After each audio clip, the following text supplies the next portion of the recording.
Banggaan ng dalawang tricycle sa Mangaldan, Pangasinan na hulikam. Tutukan sa report.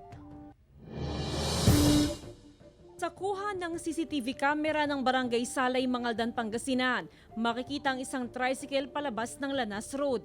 Dahan-dahan ang takbo ng tricycle, pero nang makita ang paparating na truck, bahagya itong huminto. Sa likod ng truck, nakasunod ang isa pang tricycle. Mabilis ang takbo nito. Paglampas ng truck, makikita ang unang tricycle na unti-unti nang umandar papasok sa National Highway. Habang diretsyo rin ang isa pang tricycle, nakasunod ng truck. Ilang sandali lang, nagsalpukan ng dalawang tricycle. Bigla po kaming may narinig na kumalabog po. Ayon sa mga opisyal ng barangay, na agad rumisponde sa aksidente. Nagmamadaling makauwi ang mga lula ng tricycle na kasunod ng truck dahil walang bubong ang sasakyan. Nababasa na sila ng ulan. Hindi niya alam na may kasunod pala yung sasakyan. Pumasok siya kagad, yun. Natadumpo na sila. Agad dinala sa pagamutan ng mga sakay ng dalawang tricycle.